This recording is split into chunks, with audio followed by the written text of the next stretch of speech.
Yan mga idol, alam nyo ba na merong mga pangyayari na hindi inaasahan. Tulad nung ipinakita sa Jessica Soho na napadpad sila sa isang tulay na putol pala yung tulay. So, tuntik madisgrasya itong mag-asawa. Dahil hindi nila akalain na yung dulo pala ng tulay na yun, putol. Pero bago nangyari yun, tila yata namamasyal sila at meron silang balak puntahan.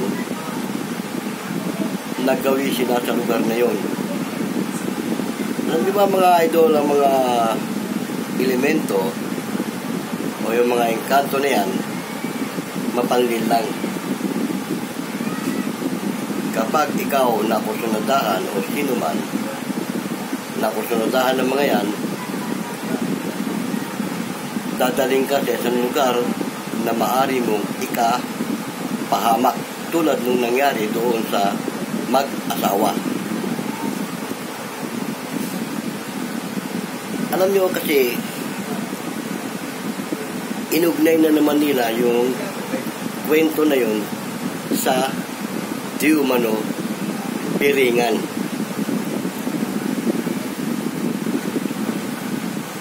Alam nyo mga idol, yung piringan yan matagal ng usap-usapan at matagal ng nag-viral yan sa social media. Pero isa man sa mga nagkukwento niyan ay wala makapagpatotoo kung saan talaga yan. At kung ano ang portal o yung lagusan patungo riyan. Maging yung mga nagkukwento na di umano sila daw ay nakarating dyan sa piringan na yan, hindi nila mapatotohanan kung paano sila nakarating at paano sila nakabalik palabas. Kaya sa totoo lang, mahirap paniwalaan yung ganung mga kwento na hindi mo malaman kung totoo o hindi. Pero mga idol, meron ako napanood dyan sa isang programa din.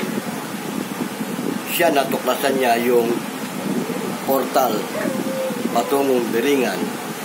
Dangan nga lang, natakot siyang tumuloy at pumasok sa nasabing lagusan. Alam niyo ba mga idol, nabanggit ko na doon sa mga una kong video na tatlong uri ang sistema ng mga engkanto. At dyan, nabanggit ko na rin, mapanglil lang. Mandaraya din yan, parang Diablo. Pero hindi yan kauri ng Diablo. Mas higit ang sistema ng Diablo kaysa sa kanila. Dahil sila may sariling mundo na pinanggagalingan, kaya sila napapadpad dito sa ating sariling mundo.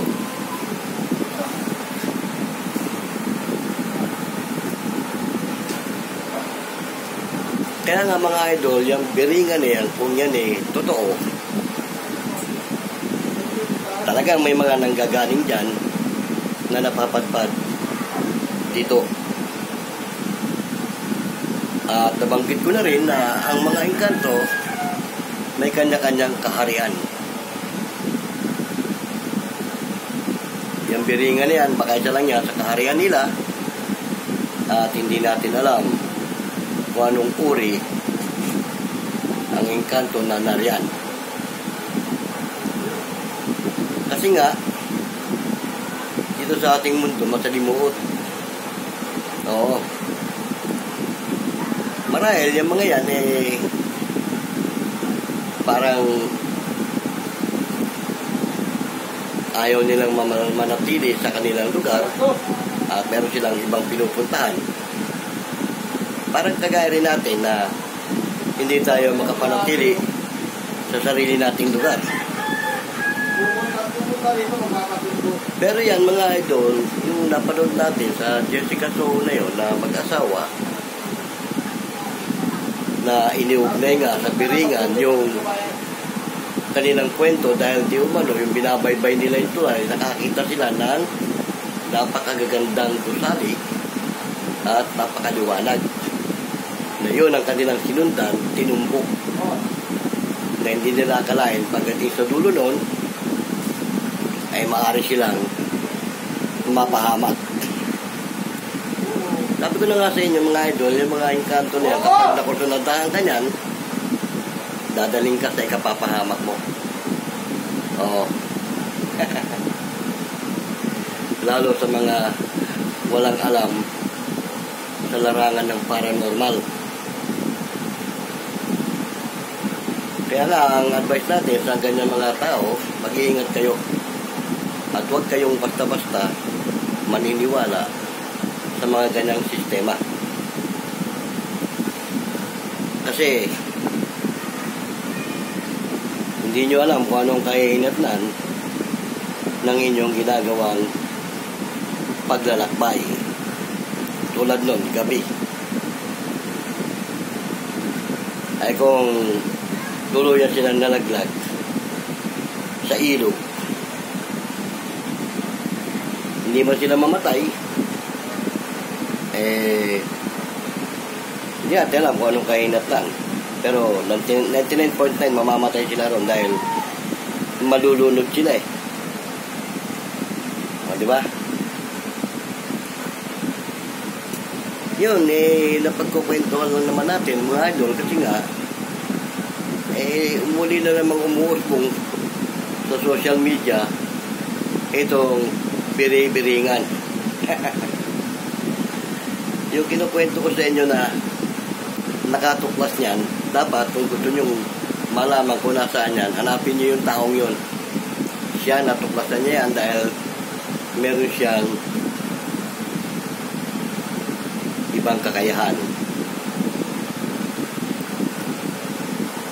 Kaya ngayon siya mismo natakot siya, ayaw niyang tumuloy. Sabi niya sa mga kasama niya, ayaw ko, sabi niyang tumuloy. At yung natuklasan niyang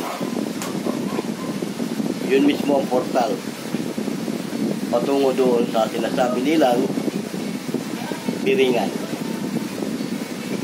Yun, nung makita niya yun, kasi yung tao na bumaba sa bus, na tumawid, pinag-aralan niya yung sistema, biglang nawala pagdating doon sa area na yun. Kaya nung tuklasin niya yun, may kasama siya, ganun ding oras, pinuntahan nila yung lugar, dumaan sila, tumawid sila, pagdating nga doon sa may dulo, kung saan nawala yung tao, doon niya natuklasan, sabi niya, merong isang pwersa rito na malakas, tumutulak, para doon siya tinutulak. At sabi nga niya sa mga kasama niya, meron siyang napansin na kakaibang nilalang na nasa lubong niya. Galing yun doon sa portal, hindi lang niya tinukoy ng diretsyo. Pero doon galing yun. Alam niyo mga idol, yung portal, kapag yan ibukas at may lumalabas, patulak yan. Marahil natakot siya dahil baka abutin siya ng pagsara dahil nakalabas na yung mga nanggaling sa loob eh. Split second, sasara yan. At pag yan pasara, nahigop ka, hindi ka na makakalabas. Sigurado, yun ang ikinatakot niya. Kaya sabi niya, ayoko pang mamatay. Totoo yun, hindi mo alam kung anong kahinatnan mo pagdating doon sa loob eh. Di ba? Yun. Kaya, sabi ko nga, doon sa comment ko sa ni Idol Jessica Soho, kung gusto nyo malaman kung nasaan yung portal at kung gusto nyo makarating dyan sa loob niyan, manap kayo ng tao na mayroong third eye na may kakayahang hanapin o sipatin yung portal. Kasi siya, meron siyang kakayahan na makita yung mga bagay na hindi kayang makita ng ordinaryong mata. Tulad nun, yung portal. Hindi mo makikita yon. Maliban na lang sadyang ipakita sa'yo. Ganon, kaya sabi ko sa idol natin, sa comment ko, ganap kayo ng ganon. At para malaman mo kung tunay na meron siya dito, dali mo siya sa bahay nyo, sa labas ng bahay mo, pasuri mo yung loob ng bahay nyo. Kung ilan ang kwarto, anong mga laman sa loob. Pag nasabi nyo ng tama, yung loob ng bahay nyo, paniwalaan mong meron siya dito. At yun ang pwede mong makasama doon sa Gandara. Yun lang Kasi pag wala dito, para ka nangapa sa hangin. Kaya ako nababanggit ng mga idol kasi yung kapatid ko, nung nabubuhay pa yun, meron siya dito. Lahat ng bagay na hindi natin kayang makita, nakikita niya. Oo. Kaya yun ang makakapagsabi kung saan naroon niyang portal. Kaya lang, siyempre, hindi mo masisiguro yung mga tao kung sino ang meron dito. Kaya tawag yung third eye at kung sino ang mayroong tunay. Kasi maraming nagpapanggap na may third eye. Pero pag ako susuri sa may third eye, hindi siya makakapagkaila sa akin. Kung meron siya talagang third eye, dahil ako may nakasama ng ganyan. Alam ko ang kilatis ng tunay na meron dito. Meron ako ipapasuri sa kanya na pag nasuri niya, paniniwalaan ko siya na meron siya nun. Ganyan, kahit doon sa idol natin si Bungo, sabi ko sa kanya, ito, kung gusto mong masuri, kung sino talagang may tunay na meron dito, kahit na hindi sa bahay nyo kung saan pa man, yung bag mo, ipasuri mo yung laman ng bag mo. Kasi ang tunay na may third eye, parang x-ray machine. Na pag tinignan niya, sinipat niya, nakikita niya yung kaloob-looban niya. Ganon. Yan naman, idol, napagkukwentuhan lang natin dyan nga, doon sa napanood natin sa Jessica Soho.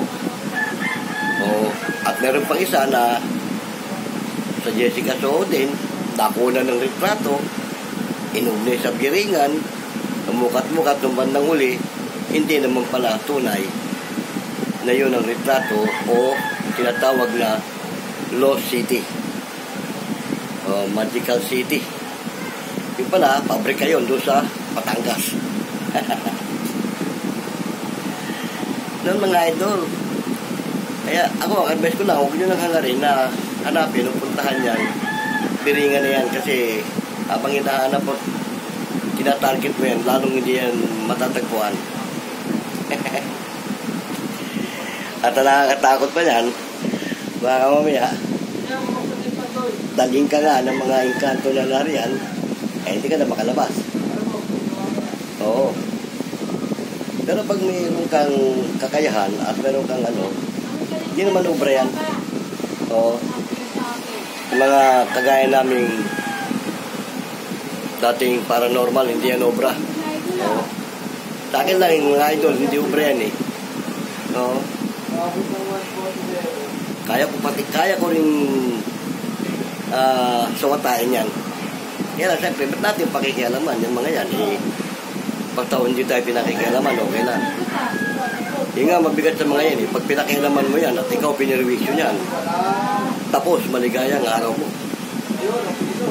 Kaya nga kung hindi ako basta-basta nakikialam sa mga yan, maliban ang pakialaman niya, ako at ang pamilya ko.